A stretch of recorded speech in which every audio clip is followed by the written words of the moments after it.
Chers téléspectateurs, bonjour, assalamu alaikum. Bienvenue dans notre émission Saveurs d'Algérie où je partage avec vous des recettes qui nous rappellent les saveurs, les couleurs et les goûts de notre cher pays, l'Algérie. Aujourd'hui, nous allons au fin fond de la Kasbah pour vous présenter un plat que l'on appelle al-qadi ou jma'tou. Pour cela, nous avons besoin de poulet, 2 cuisses de poulet, de 500 g de viande hachée, de persil plat, 3 œufs, de la chapelure, un gros oignon haché finement, une poignée de pois chiches, un petit oignon haché finement, de la farine et pour les épices, nous avons besoin de cannelle, d'ail, 25 g de beurre ou de margarine, du poivre noir et du sel. On commence d'abord dans une marmite. Nous mettons notre beurre,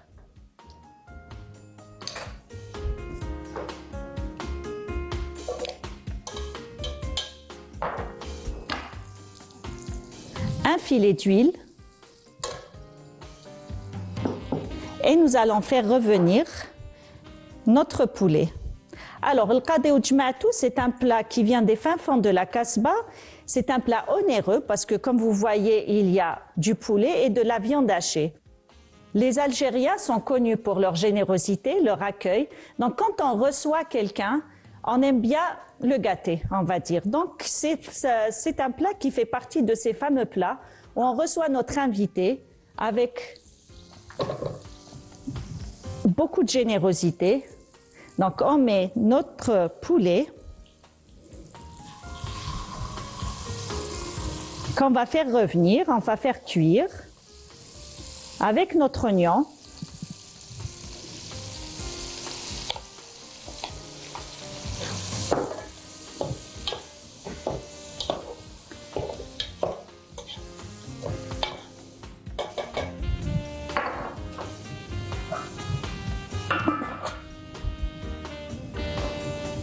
Nous mettons une cuillère à café de sel pour ce plat, une demi-cuillère à café de cannelle et du poivre en fonction de vos envies. Bien sûr, le sel aussi, hein. Il y en a qui font beaucoup de sel, il y en a qui font moins.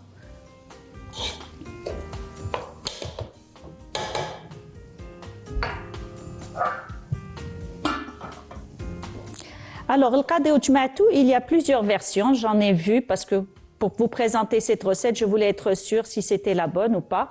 Donc, il y en a qui la présentent comme je vous l'ai présenté, juste du poulet et de la viande hachée. Il y en a aussi qui le présentent avec donc de la viande hachée, mais avec un œuf dur à l'intérieur. Pour chaque boulette de viande hachée, ils mettent un œuf dur à l'intérieur. Et il y en a même qui le préparent dans une autre version où on prépare juste le poulet et des œufs durs ou bien des œufs comme ça, pochés. Alors, le qadi ou jma'tou, donc sa vraie origine, on ne peut pas savoir. Là, je vous ai présenté une des versions et une des versions les plus généreuses, c'est vrai, les plus présentables aussi. Alors, dès que l'oignon commence à suer,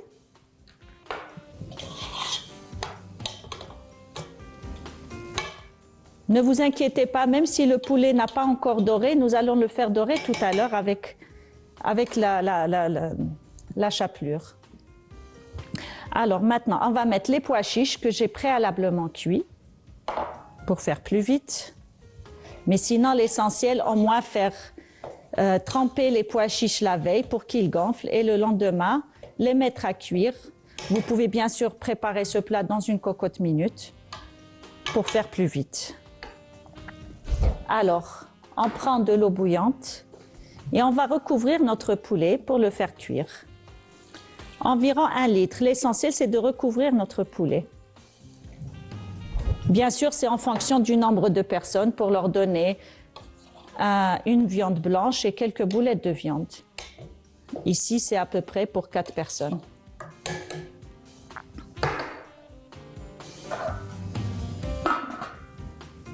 Et là, nous le laissons bouillir.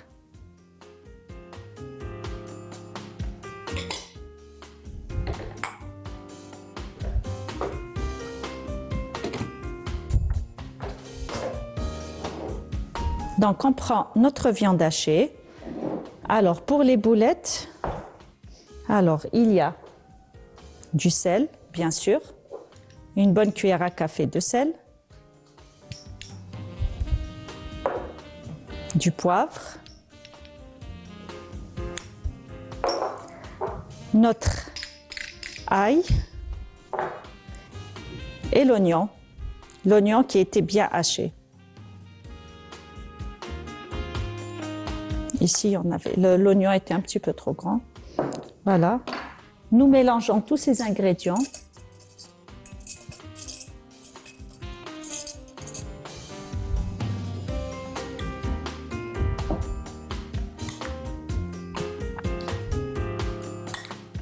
Et pour avoir du goût dans nos boulettes, il faut toujours mettre les mêmes épices. Donc on rajoute un tout petit peu de cannelle, mais pas en aussi grande quantité. Notre persil haché.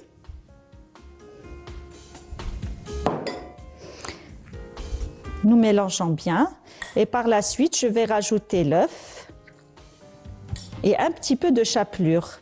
La chapelure, on l'utilise surtout pour que les boulettes de viande puissent être juteuses. Parce que parfois, quand on cuit les boulettes de viande, surtout si la viande n'a pas... Parce que pour avoir de bonnes boulettes de viande, il faut qu'il y ait un petit peu de gras.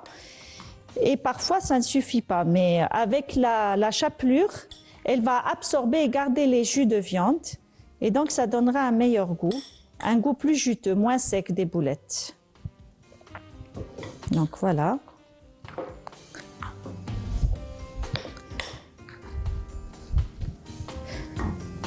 Nous allons casser un œuf.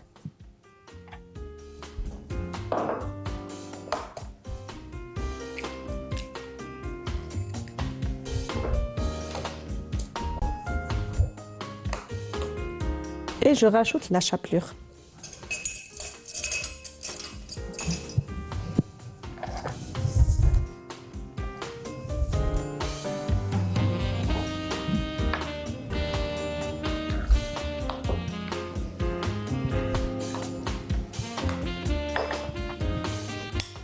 Voilà, comme vous voyez, elle est bien mélangée. Elle n'est pas très dure. Donc maintenant, je vais former mes boulettes de viande. Les boulettes de viande doivent avoir environ la taille d'une noix.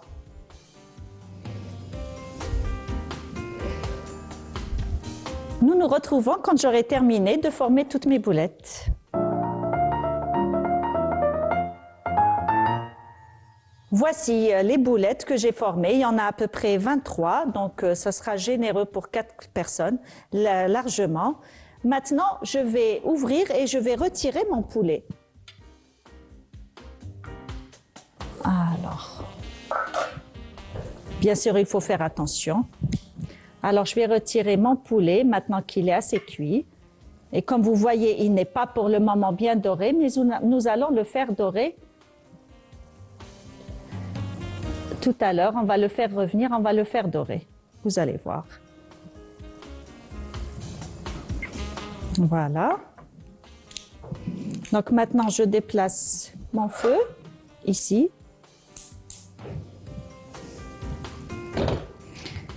Je vais allumer une poêle dans laquelle je vais faire dorer mon poulet. Entre-temps, pendant que je vais faire dorer mon poulet, je mets mes boulettes de viande hachée. Elles vont cuire ici. Donc le plat est pratiquement fini. Vu que le poulet est déjà cuit à l'intérieur, quand on va le dorer, ce sera assez rapide. C'est juste pour lui donner une belle croûte au-dessus. Vous allez voir. Et cette croûte, c'est ce qui représente le burnous du qadi. Al-qadi ou jma'tou, le qadi ça veut dire le juge, ou jma'tou c'est ses compagnons. Donc le qadi avait l'habitude de mettre un burnous s'il est visible. Et donc c'est la croûte qui va recouvrir notre poulet que l'on va mettre au milieu du plat par la suite. Nous mélangeons bien sûr pour que toutes nos boulettes soient à l'intérieur. Et ce sera un plat très généreux. Mais en général, quand je fais un plat comme ça à base de viande, j'accompagne toujours de plein de petites salades comme كيما يقولوا les تبيسي.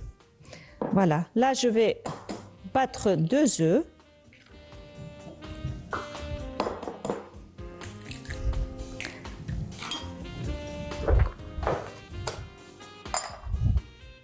Avec un petit peu de sel.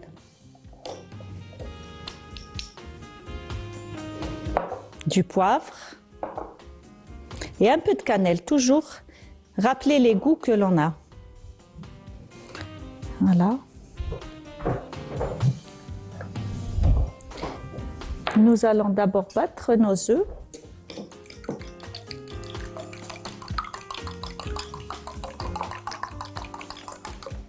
On rajoute un petit peu de farine, environ une cuillère à soupe.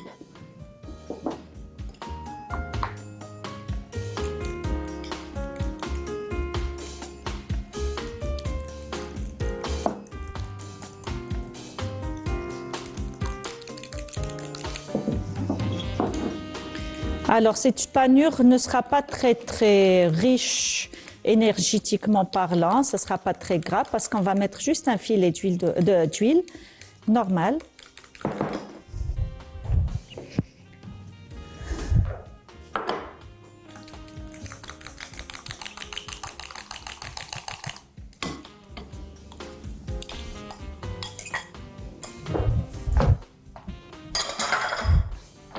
On va verser de l'huile, un filet d'huile neutre.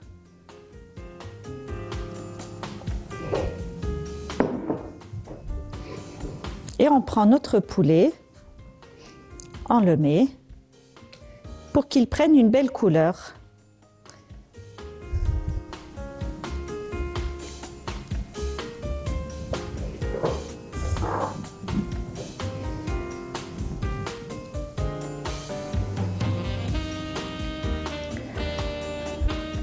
Car la présentation des plats est aussi importante que son goût. On mange toujours d'abord avec les yeux avant de manger avec la bouche et avec le ventre.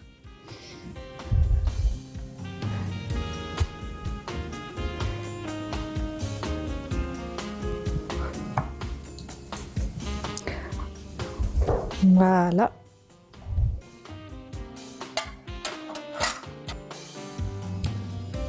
Alors, vous entendez quand moi c'est en train de dorer. Alors, ça ne prendra pas beaucoup de temps. Restez avec nous pour la deuxième recette, le smoothie.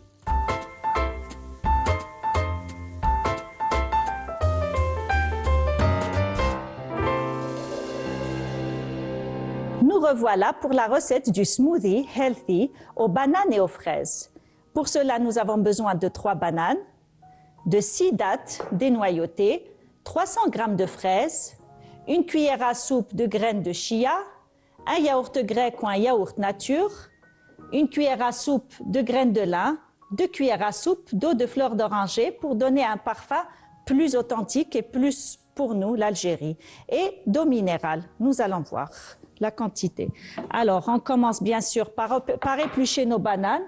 N'oublions pas que pour préparer notre smoothie, il faut mieux le préparer à la dernière minute pour que nos bananes ne soient pas oxydées car elles noircissent assez vite. Alors, on a choisi 3 bananes. Alors, la dernière fois, j'ai essayé de comprendre la différence entre un cocktail de fruits et un smoothie. Et finalement, pour le cocktail de fruits, c'est fait à base de fruits, tout simplement, et peut-être éventuellement de sirop. Le cocktail de fruits, il est plus liquide. Alors que le smoothie, il contient la pulpe de nos fruits. Donc, c'est plus riche en fibres et c'est beaucoup mieux pour notre système digestif. Alors, c'est un smoothie healthy car on a essayé d'utiliser des fruits qui nous permettraient de bien profiter de notre journée et d'avoir de l'énergie. La banane est riche en potassium, elle est riche en minéraux. Elle est très bonne pour le cœur, très bonne pour la digestion. Plus la banane est mûre, plus elle est digeste, c'est vrai, mais elle est meilleure pour l'estomac quand elle n'est pas très mûre. Donc, vous pouvez choisir en fonction de votre estomac si vous la laissez mûrir ou pas. Donc, on essaie pour le smoothie de couper en général tous nos fruits. Les dattes, vous connaissez tous leurs vertus, elles sont excellentes pour la santé, elles sont très bonnes pour le système digestif. C'est une excellente source de sucre, surtout avant une activité sportive.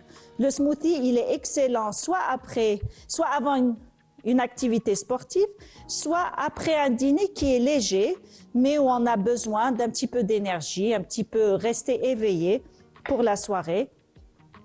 Donc, on met, comme je vous ai dit, des fraises. Les fraises, c'est très bon pour la peau. C'est un excellent antioxydant. Vous savez, la fraise, maintenant, c'est devenu un fruit algérien aussi, car maintenant, nous avons la culture de la fraise qui se fait dans la ville de Skikda, où il y a d'ailleurs la fête, le festival de la fraise, chaque année au printemps. Et l'avantage aussi qu'on a en Algérie, entre le sud et le nord, c'est que grâce à ça, avec le climat que l'on a, ça nous permet d'avoir des fraises pendant 2 saisons et de très très bonnes fraises. Pendant l'hiver, dès que le mois de décembre commence à arriver, il y a toujours les fraises qui commencent à apparaître et elles accompagnent en général les oranges et les agrumes. Donc ça nous permet de faire des jus et des smoothies avec des agrumes aussi. Et en dehors de l'hiver, quand c'est le printemps, c'est plutôt pour des jus que l'on fait avec des pêches, des abricots, etc. Alors, pour les graines de lin et les graines de chia qui sont excellentes pour la santé, qui sont source de fibres, de protéines, qui sont très digestes, alors on met une cuillère à soupe de graines de lin et une cuillère à soupe de graines de chia. Alors, il y a plusieurs façons de les utiliser. Il faut savoir, ici, j'ai rajouté une petite quantité d'eau et je vais les laisser un petit peu lâcher leur gelée. Il y a plusieurs façons de les utiliser. On peut aussi les mixer, mais de préférence, il faut les mettre un petit peu dans l'eau avant l'utilisation. Donc maintenant, on ouvre notre blender, on met nos fruits. Alors bien sûr, pour les fruits, c'est en fonction de vos préférences. Si vous préférez plus de fraises, plus de bananes, si vous voulez plus d'énergie. Les bananes sont assez nutritives. Elles nourrissent aussi les bactéries qui nous aident dans notre digestion. C'est un excellent probiotique. Et donc, quand vous voulez un smoothie assez épais, on utilise plus de bananes. Et si vous le voulez plus léger, bien sûr, vous utilisez plus de fraises, plus d'eau. Voilà. Donc, on met nos fraises, nos bananes. On va mettre nos dattes. Alors, l'avantage de ce smoothie healthy, avec les dattes, on n'a plus du tout besoin de sucre. J'utilise moi les dattes pour tous les jus, les cocktails, les smoothies. Et comme je vous ai dit, la différence avec les jus, c'est qu'ici, c'est beaucoup. On utilise la pulpe. On a utilisé nos 2 cuillères à soupe d'eau de fleur d'oranger, notre yaourt nature ou yaourt grec. C'est une excellente source de protéines. Moi, je fais le smoothie régulièrement aussi pour mes enfants avant leur séance de sport. Ça leur permet d'avoir de l'énergie, d'apprécier le goût et de ne même pas remarquer que j'ai mis des graines dans leur jus. Alors maintenant, je mets mes graines. Je voulais juste que vous voyez comment c'est devenu. Vous voyez ici, c'est devenu plus gélatineux. Et le fait que ça lâche sa gélatine, c'est encore meilleur pour notre digestion. Voilà, nous versons tout cela. Et pour la quantité d'eau, c'est en fonction de vos envies. Si vous voulez un smoothie assez épais qui ressemble presque à un velouté, on pourra le décorer par la suite au-dessus avec des fruits, etc., qui pourraient baigner dessus. Et si vous le voulez un peu plus léger, vous rajoutez de l'eau. Mais l'essentiel, c'est d'avoir les bénéfices. Donc là, ici, on a un demi-litre d'eau. Pour nous, ça va nous suffire aujourd'hui. Voilà, nous allumons. Alors, si vous voulez profiter des graines de lin et des graines de chia et les sentir au croquant, par exemple, moi et mon mari, en général, on aime sentir le petit croquant, on le mixe un petit peu. Mais par exemple, pour les enfants, pour qu'ils ne sentent pas vraiment toutes ces graines, parce que ça les dérange parfois, il faut mixer plus longtemps, c'est tout.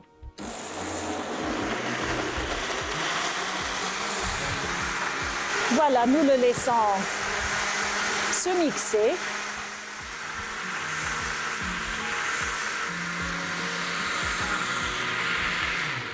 Voilà, nous avons bien mixé notre smoothie. Il est bien rose. Merci d'avoir suivi notre recette et on se retrouve à la présentation.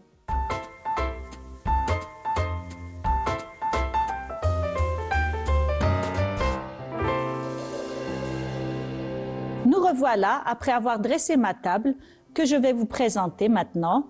Alors, notre repas protéiné et notre repas vitaminé. Avec le poulet qu'on a pané, avec cette couleur dorée et brune qui nous rappelle le burnous des juges, entouré de ces boulettes de viande, ses compagnons.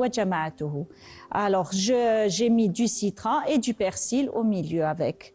Et voilà notre smoothie healthy que j'ai présenté dans ces jolis verres, surmonté d'une brochette de fraises, bananes pour rappeler les fruits que l'on a, et une petite feuille de menthe pour rafraîchir tout cela. Merci d'avoir suivi nos recettes et à très bientôt dans Saveurs d'Algérie.